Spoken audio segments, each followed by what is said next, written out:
I was dressed for work, sitting at the breakfast table with my cup of coffee and the morning newspaper. Janet was still in the bedroom dressing for work. There was nothing different about this morning to distinguish it from any of the previous work days in the past here as my eyes scanned over the front page. There it was in the middle of the page. I knew it would be there.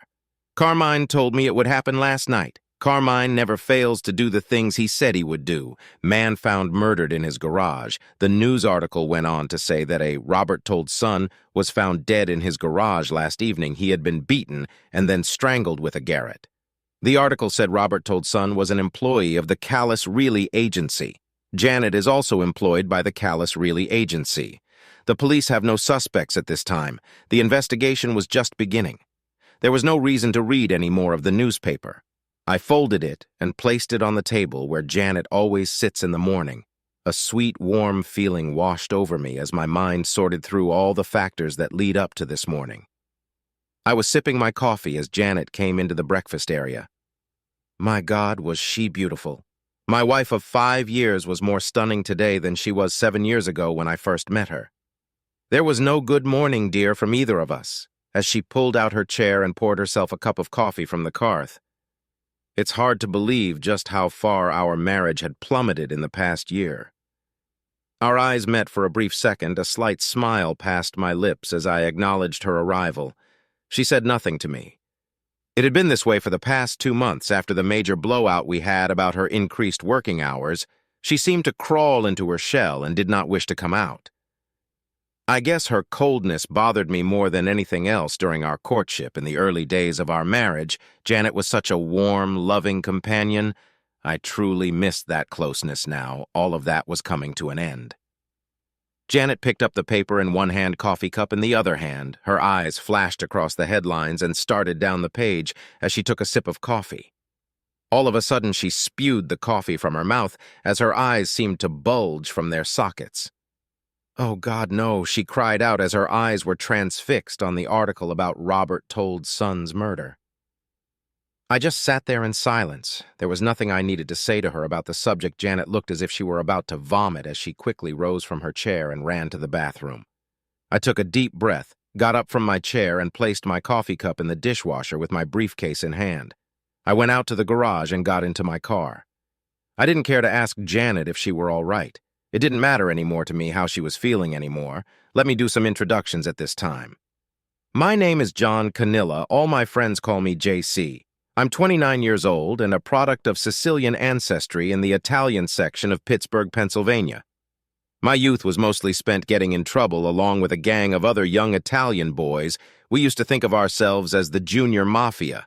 I'll skip over most of the other bad stuff we got ourselves into and focus on the one event that had a major change in my wayward direction. Carmine, Vito, and I were closer than two natural brothers. We were the same age and hung out with the same gang of guys. The major difference between Carmine and me was brain power. I won't say Carmine was dumb or anything like that. It was just the fact he couldn't use his head to keep himself out of trouble with the law, even though he and I did most of the bad stuff together. He was the one who usually got caught by the police one night, Carmine, and I had broken into a dog-front warehouse. We were looking for some easy items to rip off and make some cash for ourselves. The security guards must have seen us entering the building through the side window. They were waiting for us as we slipped back out the window with several boxes of MP3 players in our hands. The one guard grabbed Carmine just as I was turning around. The second guard tried to grab me, but I shoved the box into his face. I jumped on the other guard's back and punched him on the side of his head with all my might. He let go of Carmine as I pulled him to the ground. I was shouting to Carmine to get his S out of there as fast as he could. Carmine turned and ran off. The second guard recovered and grabbed me from behind. There wasn't much of a struggle after that. The guards had a nice time with me till the cops showed up when they arrived. They were laughing with the guards as they surveyed my bruised and bloodied body. I was taken to the police station and put in a holding cell till my parents came down to get me released. To make this long story short, I never gave up the name of the other person who was with me in the warehouse. I was given 2 weeks in jail and put on probation. Carmine called me several times to apologize for him skipping out when the guards grabbed me. I told him it was all right because if he had been caught with his prior arrest record, he would have spent a year or more in jail. He vowed that he would make it up to me if it took him the rest of his life. My parents were angry and humiliated by my arrest. My dad thrashed my butt with his leather BT till it almost bled. Then I was told they were going to enroll me in St. Peter's Catholic High School because I needed to be straightened out one way or the other.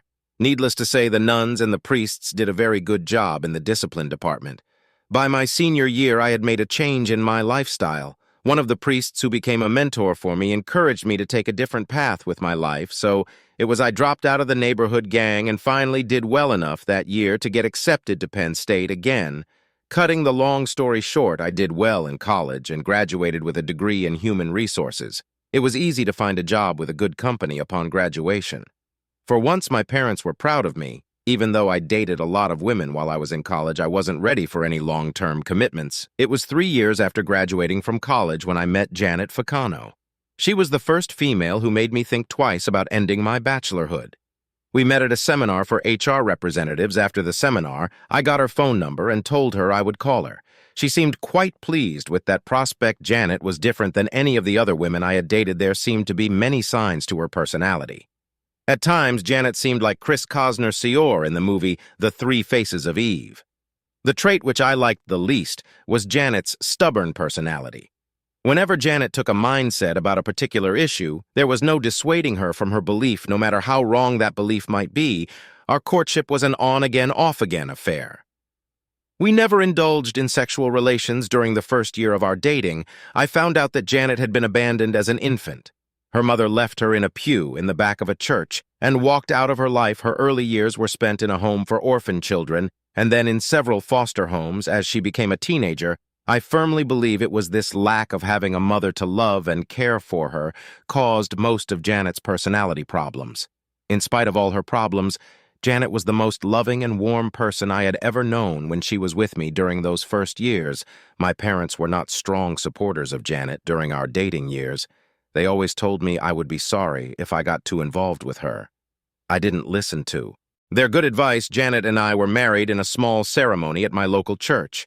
Janet and I both agreed that we would hold off having children until we were financially established, and she would be able to quit her job and be a full-time mother. That fact did not sit well with my parents. Things began to go sour in our marriage. During the 3rd year, the company Janet worked for was bought out by a larger company, and her job was eliminated. She became very depressed by the loss of the job she really liked. We weren't in any financial difficulty, although her salary had been a niome to add to our savings account. Each month, it took several months before Janet finally landed a new job. It wasn't a job she particularly wanted. The job was office manager at the Calcas Really agency. I tried to be overly supportive of Janet during her unemployment period. Sometimes I felt she resented the fact that I had a job I truly enjoyed, and she had to settle for a second-best job for a long while. She had some serious mood swings, especially during her monthly period after working at Calus. For a couple of months, she slowly began to regain her normal, pleasant personality. Things started looking better for the both of us. Our sex life, which had suffered badly during Janet's unemployment period, was also on the rebound. There were times in our bedroom when I felt Janet was trying very hard to make up for the rough patch by being more aggressive with her lovemaking. I never complained. For about 9 months, our married life was at its best. Janet became more enthusiastic about her job. She even began a home study course in real estate. I was pleased with the change in her demeanor and loving wife she was to me. Then came the good news in the bad news situation. The good news: I was making a slow but steady progression up the management ladder with my company. I've been with them for 5 years, and my future looked very promising. Then came a merger with a company based in Atlanta, Georgia, which started a major change in my job responsibilities. The Atlanta company was to be assimilated into our corporate structure. As such, I would have the responsibility to train their personnel and to make headcount cuts as I saw necessary.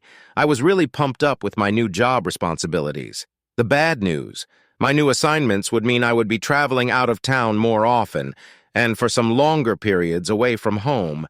Janet was not thrilled with the prospect of me being on the road so much of my time. Even during the longer periods on the road, I would manage to be home for the weekends. At first, this seemed to plate Janet's anger at my being away so much, but And there always is a but. Slowly, my coming home for the weekends didn't seem to be enough to make up for the time away from home. Janet moved into her stubborn mindset, in which she claimed I was enjoying being away from home, and she suddenly hinted that I might have a lover who I spent time with in Atlanta. Nothing I could do or say could move her away from this negative thinking.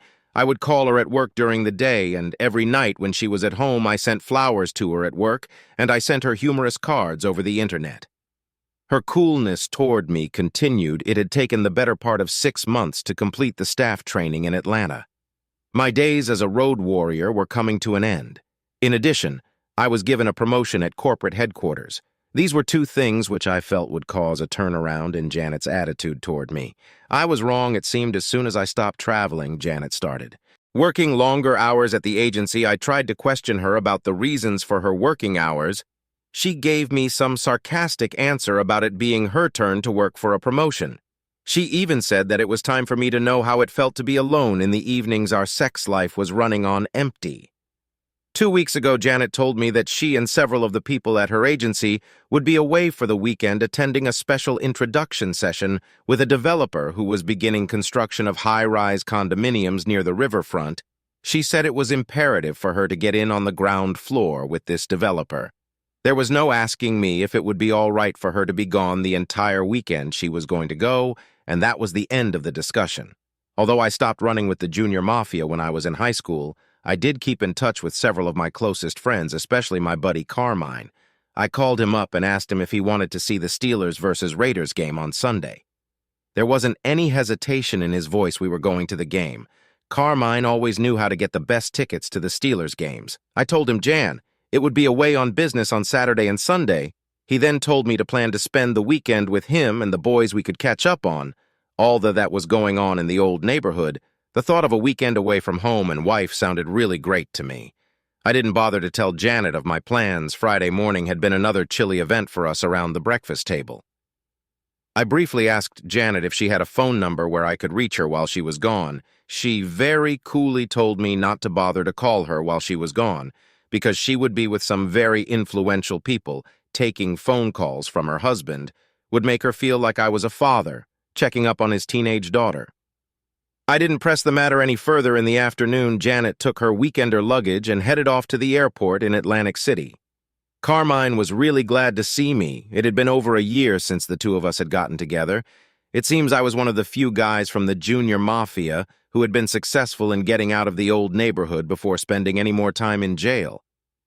Carmine would also remind me of the outstanding debt he owed me. Anything you need, JC, you just give Carmine a call and I'll take care of it for you. Saturday night was spin at the Sweet Kitty Cat Lounge on the southeast side of town. The strip club could easily pass for the baying club on The Soprano show. There were a dozen or more young, skinny-clad females dancing on stage and lap dancing in the audience. A sweet young thing, she couldn't be much more than a day older than her 18th birthday, came over and began to wiggle her smooth ass at my face. "Go ahead, JC, she's yours for the night if you want her," Carmine said as he squeezed her left breast. "Sorry, Carmine, but you know me, always faithful to my wedding vows. I can't say I'm not seriously tempted, but I do believe in loyalty and fidelity." I looked at the lovely young stripper and just shook my head no. She powdered for a second and then moved on to try her luck with another horny male customer. "Damn, you're really serious about this fidelity thing, aren't you?" "JC," Carmine said with some disbelief in his voice. "You got that right. Without fidelity, there's nothing. No love, no marriage." The next morning was a typical cold, windy Pittsburgh day, but that didn't matter to the horde of fans who treed off to Three Rivers Stadium to see the game between the Steelers and the Raiders. There is a bitter rivalry between these two football teams, which borders on gang warfare. Ever since the Steelers snatched victory from the jaws of defeat in one of the NFL's most memorable moments with a fortunate bounce, Franco Harris found himself on the end of an unlikely reception that changed the outcome of a fantastic defensive struggle with the Oakland Raiders in the first-ever playoff game. At Pittsburgh's Three River Stadium, neither team has forgotten that legacy. It's a good thing guns are not permitted on the playing field. The Steelers weren't having a great year at this point in the season. They were 5 wins, and 5 losses today would be the biggest game of the season. The silver and black were back in town. It was hard head banging all afternoon on the football field. I was getting hoarse from all the shouting and screaming I'd been doing. But the final score was Steelers 21, Raiders 20. The day couldn't have ended on a better note. Or so I thought, as much as Carmine wanted me to stick around and get shit-faced with the rest of the guys. I had to bow out and tell him another time tomorrow would be a hard day at the office. And I knew I didn't need a hangover on top of all the other job pressures. Besides, Janet was coming home this evening, and I wanted to be there when she got home. Janet did not come home Sunday night. I left for work Monday morning with some serious doubts going on in my mind about the latest developments in my marriage.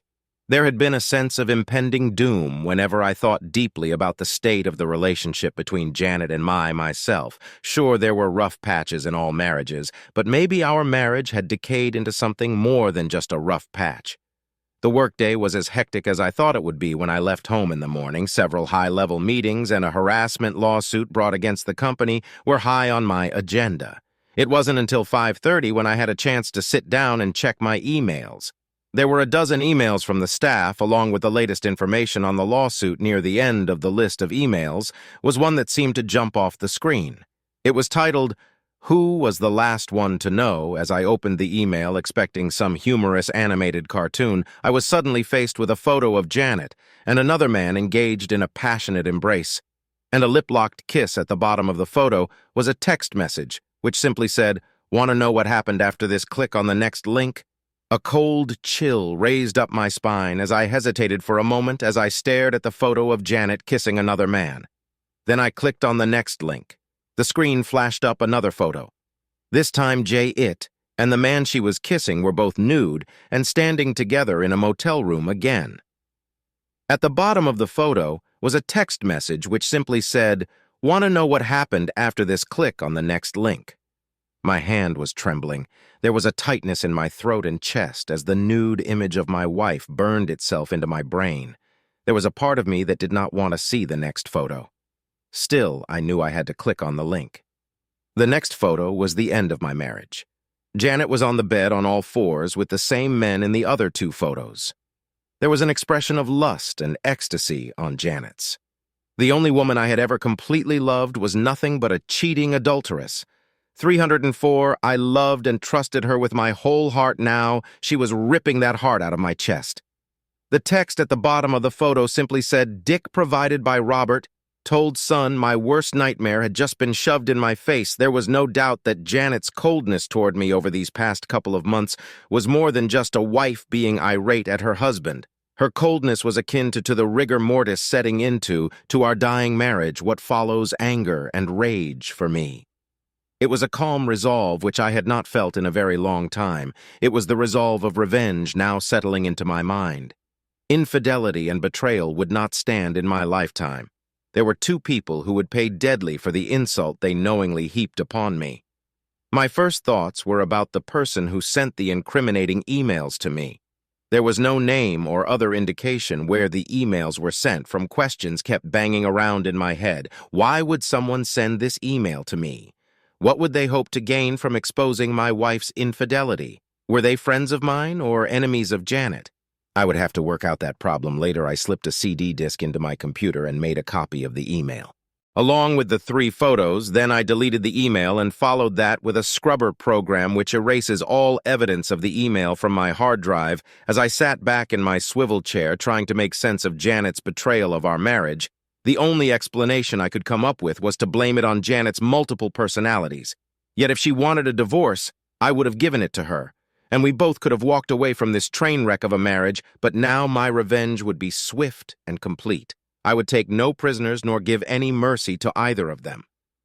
The plan was beginning to gel inside my mind. I left the office building and went around the corner to a payphone. The number I dialed was an untraceable pay-as-you-go. "Cell phone, Carmine, I think it's time for me to collect on that debt you owe me," when I got home around 7:30. Janet was already home and watching TV. She didn't get up and run over to hug and kiss me. She just looked up and simply said, "You're coming home late, so were you?" was my simple reply as I moved into the kitchen area. Nothing else was said between the two of us. I took a beer out of the refrigerator and walked down the hall to the spare room I had converted into an office. I locked the door behind me. When a person is convicted of a capital crime in this country, There is usually one of two sentences the guilty person could receive the death penalty or life in prison in my revenge plan. There would be one death penalty and one life in prison sentence. I needed some quiet time to think through the rest of my revenge plan. Carmine would do his part in settling the score with Mr. Robert Toldson. For me settling the score with Jan, it would be a personal effort on my part. I had to put everything in place to make the revenge seem to the police's simple matter of a wife running away from her loving husband over the next couple of days. I continued to send flowers to Janet's office for everyone to see that her loving husband still cared about her. I made reservations for dinner at a restaurant near the place where she worked. I left messages for her to meet me there for dinner. She never showed up. I told the maitre d' to give our table to someone else. I made sure he would remember me being stood up by my wife Janet came home later that evening. No explanation, no reason for not showing up for our dinner reservation. The fact of the matter was I simply didn't care for anything she might have said. In her defiance, the die had been cast. The wheels of revenge were in motion. Later the next day, a courier came to my office and handed me an envelope marked personal and confidential, and it was a single sheet of paper. The heading was in bold print destroy. After reading the first sentence simply said, "Get an airtight alibi for tomorrow night." The second sentence had a name, Carlos Mandara, and a phone number. I read and reread the phone number until I had it memorized. The sheet of paper was then sent through the paper shredder. I picked up the shredded pieces to take with me. They would be dropped as a number of different trash cans outside the office building. That evening I beat Janet home from work. I changed clothes, poured a tall JY Beam, and sat down to listen to some smooth jazz. The TV would not go on tonight. It was to be my night as king of my castle. Janet would have to find some way to entertain herself. There was no confrontation with Janet when she got home. She quickly sized up the scene and turned around and walked out the door again. I'm not sure where she was going. Maybe out to eat, maybe out to meet Robert. Told son again I could care less. The sand in the hourglass was almost empty for the two of them. I was in bed when Janet finally came home and slipped quietly into bed alongside me. Silence was the loudest noise to be heard before I fell asleep. Thursday evenings are the usual poker night for several of the guys from work. I had joined in the game a couple of times just to keep in touch with the rumor mill that was always busy at the office. It's amazing what bits of information you can find when guys loosen up with a few drinks in them. The game was held in the back room of the old Stagecoach bar. This was going to be my airtight alibi for the rest of the evening. This time it was me who slipped into bed early in the morning. The clock on my nightstand read 2:35 as I pulled the covers over me. Not a sound or movement from Janet. It wasn't hard for me to fall asleep, even though I knew what had taken place sometime earlier that evening. Now that Robert told son had been delivered his death penalty, it was now time to mete out the punishment to the second perpetrator. There didn't need to be any immediate action for the life and prison penalty. The fact that Janet's punishment would begin soon after I made a phone call gave me a sense of satisfaction and justice, whatever it was in Janet's warped personalities, which made her feel that she could blatantly disrespect me in the most hideous manner, was something for someone else to determine. I no longer felt any compassion toward the woman I once loved with all my heart and soul. The retribution which was about to fall on her was of her own making. The police interviewed every member of the staff at Callis Reilly Agency. They got several interesting but inconsistent statements from members of the staff. Janet was one of the people who the police interviewed more than once. A detective, Lawrence, backed and stopped by the house that evening and questioned me about any knowledge I might have about Robert Toldson. I told the detective I had met Robert only once. That was at a Christmas party, which Callis held for all its employees and their spouses. Other than that one time I had not seen or spoken to Mr. Toe's son. The detective tried to bait several questions with the inference that Robert and Janet made may have been more than just co-workers at the agency. I told him I had complete faith in my wife's faithfulness, and I could not think of any reason to doubt her fidelity. He just smiled at me as if he were thinking me to be the poor, sorry cuck. The funeral for Robert Two's son was held on Tuesday that morning. I saw Janet dressed in her solemn black dress, the same one she wore for my mother's funeral. She didn't ask me if I wanted to come with her to Robert's funeral. Whatever she was thinking concerning Robert's death, she kept to herself. I'm sure she had a lot to think about, including the murder and her infidelity on several occasions.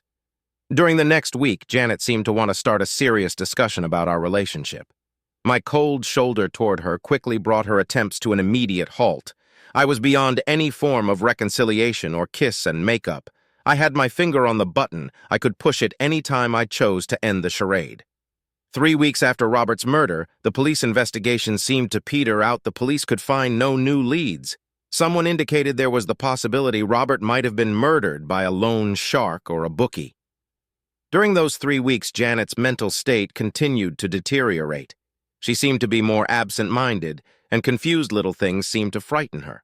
I offered no aid or comfort to her, even though I could see she was having a difficult time. Too bad 304, I would think to myself as I watched her slowly falling apart. Finally, on the following Thursday, I made the phone call to Carlos. He already had the plan in place and was anxious to get it underway. Janet had only hours before her new life would begin Friday morning. I was off to work before Janet was dressed. I did not want to see her this last time in my house. The sand in the hourglass was empty, a car with 2 men, and it was parked across the street from our house. The kidnapping occurred at an intersection where there was a 4-way stop sign. A car in front and back of Janet's car blocked any attempt for her to drive away with the precision of a Delta Force team. 2 men moved into action as soon as the driver's door was opened. A needle was stuck into her arm as the seatbelt was cut away from her body.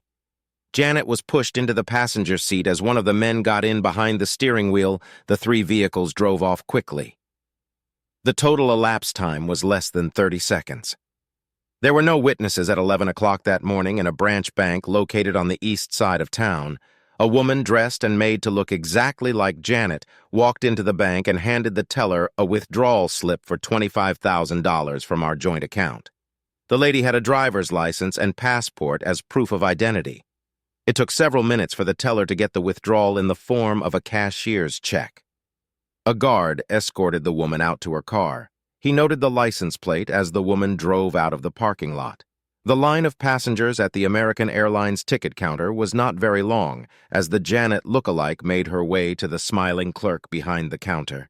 She picked up the boarding pass after showing the clerk her photo ID and passport. The flight reservations had been made online the night before. The first leg of the trip was to JFK Airport, and then a non-stop on flight number 951 to Rio de Janeiro.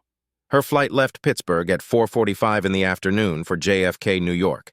Then, at 10:30 that evening, the American Airlines plane lifted off the runway, taking the passenger Janet Canilla on an overnight flight to Brazil. I waited till noon on Saturday before I called the police to report a missing person. Surprisingly, Detective Lawrence Backton was the officer who came to the house to take the report. I told him Janet had not come home at her usual time. I tried to call her on her cell phone, but I got the non-in-service notification. I called Amanda Stocka, one of Janet's close friends at Calcus. Really, Amanda told me Janet had not come to work yesterday. She didn't even call in to report off. Detective Backton was make some cryptic notes in his little notepad. Every now and then he would look up at me. He finally began to ask questions about my marriage. Were we having problems? And did they have anything to do with Janet's disappearance? I told him the same thing I said when he questioned me after Robert told Son's murder.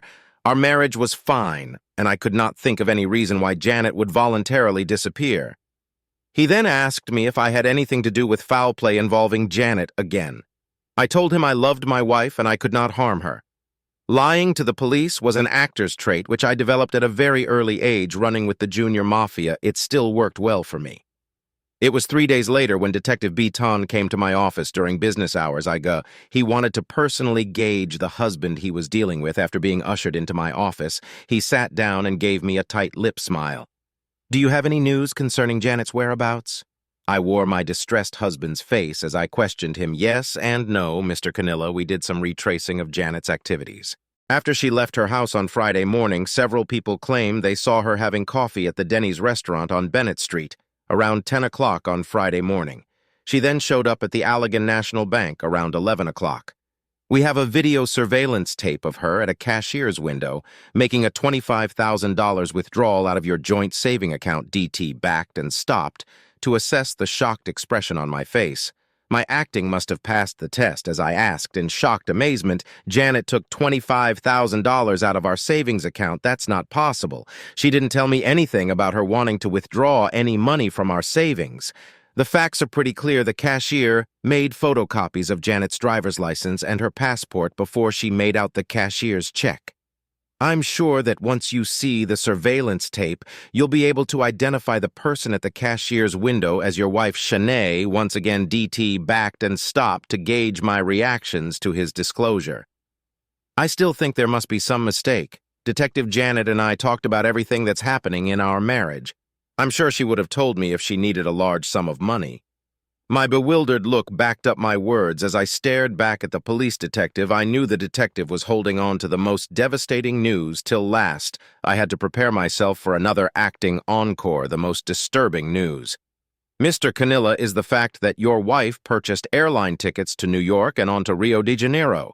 We located her car in the long-term parking lot at the airport. Her flight left Pittsburgh Friday afternoon at 4:45, and then her flight to Rio left New York at 10:30. We contacted the Rio de Janeiro police in hopes of locating Janet.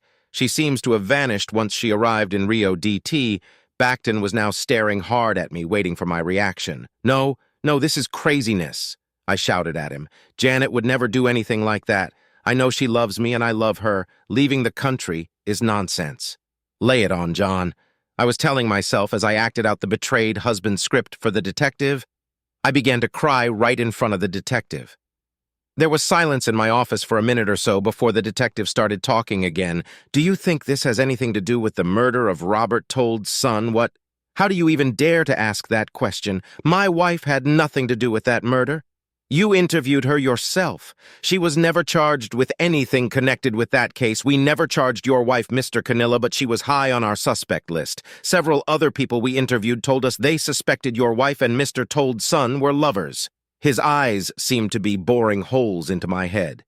"You gotta be kidding. First, you give me all this about my wife leaving the country. Then this accusation she was involved with the Told son murder. You better have more proof than some office gossip to back that up." My eyes were boring holes into his head. "We still working that case, Mr. Canilla. Now that your wife has fled the country, our suspicions about her involvement and the murder has increased." He paused for a long second. "There was evidence at the crime scene that the murder was more than just a mob hit for money. The attack on Told's son's body indicated there was a sexual angle to the murder. Told's son was tortured and beaten for several hours before he was strangled." I made a small laughing sound as I responded. "And you think my petite wife did all that? She can hardly open a pickle jar, let alone strangle anyone. Your accusations seem to be getting more ridiculous every time you open your mouth." I wanted to sound like I was getting pissed at DT Backton, maybe. "So, Mr. Canilla, but all the evidence so far points to your wife's involvement. She may have had someone else helping her." He paused with his lips. "And you think I was that other person?" I shot back at him before he said another word. "We thought you might have been involved. But you had a solid alibi for the time." "Of the murder?" His voice was not convincing. "Okay, let me get this straight. You come here today, tell me you haven't found my wife, but you believe she left the country because she was involved in a murder. You also implied that I was a likely suspect in helping her with that murder." I paused as shot a glaring look directly at him now. Did I get all of that correct, detective? He just sat there looking back at me, trying to determine if my indignation was just false bravado. "Is there anything else to detective?" I said with a hint of scorn in my voice. "If not, then this meeting is over." I stood up from behind my desk and moved toward the closed door. I opened the door to indicate it was time for him to leave. DT Backton got up from his chair and moved slowly to the door. "Thank you for your time. Mr. Canilla, I'll keep you informed about your wife's disappearance." He didn't extend his hand. I didn't offer mine. I closed the door after the detective left and settled back in my swivel chair. I was sure D.T. Bond's visit was intended to find out more information than to give me any substantial information about the two cases. I slowly mowed over every statement he made, and every question he asked. It was certain he felt I may have been involved in either or both of the cases he was handling. Yet my alibis were solid. I was playing poker on the Thursday night. Robert Told's son was murdered, and I was in meetings all day last Friday when Janet went missing. It was Saturday morning. 2 weeks after Janet's disappearance, I had heard nothing from either Carlos or Carmine. I had no idea where Janet was or what was happening to her over these past 2 weeks. There were several times when I got the distinct feeling I was being followed when I went to work in the morning, and when I came home at night, my movements were very carefully planned to work back to home and some grocery shopping on the way home, nothing which could be taken as an evasive move, or the actions of someone trying to hide something I called DT back and every other day to inquire about my missing wife. He had nothing new to report. The Brazilian police had not found any evidence of Janet after her arrival in Rio. I called Domino's for a pizza that afternoon. As I sat around watching some college football on TV, the doorbell rang, and the pizza delivery guy was standing there with my hot pizza. I paid him and gave him a couple of bucks for a tip. As I opened the pizza box in the kitchen, there was an envelope sitting on top of the pizza. I opened the envelope and pulled out the sheet of paper. Tomorrow morning dress for church. Go to the 10 o'clock Mass at St. Peter's during communion. Slip out the side door on the east side of the church. There will be a dark Ford Crown Victoria waiting outside. Get in. I held the sheet of paper in my hand, knowing this was to be a last meeting with Janet before Carlos shipped her out of the country. He had waited the 2 weeks to ensure the cover plan of Janet flying out of the country was well documented, and it was all the evidence the police had to work on. It was an elaborate deception set up by Carlos to send the investigation in the wrong direction. It also established the fact that Janet was alive when she BE'd the plane to Rio. That way, the police could not try to make a circumstantial case of me doing away with Janet. Even though there was no body to be found, the bedroom was pitch black. As I stared up at the ceiling, this past month and a half had been a living nightmare for me after receiving that email. The chain of events which occurred reminded me that my ancestral roots would always bring out a dark side of my personality whenever I was disrespected by anyone. Nature or nurture, there was no doubt in my mind where my dark side came from. St. Peter's is a very large church. The 10 o'clock Mass is highly attended by several hundred parishioners. It was easy to get lost in that crowd and to spot if anyone was following me. If the police had a tail on me, they must have waited outside the church. As the throng of people moved to the front of the church for communion, I quickly slipped out the side door. The dark Ford sedan was waiting with a motor running. I got into the back seat as the car roared off into the busy street. The trip took about 10 minutes before the big sedan pulled up in front of a large warehouse building. The driver never turned around. He just told me to enter the building through the side door. The inside of the large building was very empty. Near the back was an office area with light coming from several windows. As I approached the office area, Carlos stepped out and walked toward me. This was my first face-to-face meeting with Carlos. Hello, JC. He paused and smiled. Carmine told me it would be all right to call you JC. His hand was extended. We shook. Are you sure you want to see your wife again? These last several weeks haven't been very nice for her. Carlos wore his stone face. His words were a warning that I might get upset when I saw Janet this time. I'm past caring what she looks like or what she has gone through since you took her. I started to walk toward the open door. Is she on drugs now? I asked as I stopped at the door. No, but I'm sure she wishes she were. I've kept her clean and very conscious all the time. She is now a broken woman and well-trained for her new life. We both stepped into the well-lighted room. In the middle of the room was Janet. She was tied to a chair. I walked around her and stood directly in front of her. We were within inches of each other's body. Still, she said nothing. Her gaze was directly over my shoulder. Her eyes no longer had the sparkle and vitality in them. For the rest of your life, Janet, you will remember that you brought all of this misery down upon yourself. I put up with all of your mood swings and your cold attitude toward me. But I could not tolerate your infidelity for the disrespect you and your lover heaped upon me. You will now spend the rest of your life paying your adultery. Robert has already paid his debt to me. My words were spoken slowly and distinctly as I looked into her tortured face. I wanted her to know that it was me who brought her and her lover to justice, as much as I once loved you. I want you to know that is as much as I loathe you. Now Carlos has assured me that where you're being sent, they will take good care of you, as good a care as they provide for their best horses and cattle. I stood there another second as I could see a tear forming in Janet's eye. It was all the acknowledgement that I received from her. Her body remained in her rigid position. As I turned and walked out of the room, The Ford sedan returned me to St. Peter's, where I went inside as the 11 o'clock Mass was just ending. I left the church and drove out of the parking lot straight home. There was a hard no-tot inside my gut that needed to be drowned with some Jim Beam. It's been 3 years since the last time I saw Janet. I've almost forgotten her completely. There are no traces of her in my life anymore. I even sold the house we were living in at the time of her disappearance. Both of D.T. Bond's cases have been moved to the cold case file. I do spend more time with Carmine at the Sweet Kitty Cat Lounge. I have sampled all the offerings of that sweet young stripper on more than one occasion. Marriage for me is out of the question. My 5 years with Janet were enough to convince me that women are more trouble than they are worth once you marry them. My parents were right about regretting my involvement with Janet. Someone once told me that children should listen to the advice from their parents. Children rarely do listen. PSI later found out that it was Amanda Stoka who sent me the email. It seems she was Robert Told's son's lover before he dumped her for Janet. I never thanked her for the email, nor did I ever find out how she obtained those photos of Robert and Janet. I guess she got her revenge the same time I did. There is something written about the wrath of a woman scorned.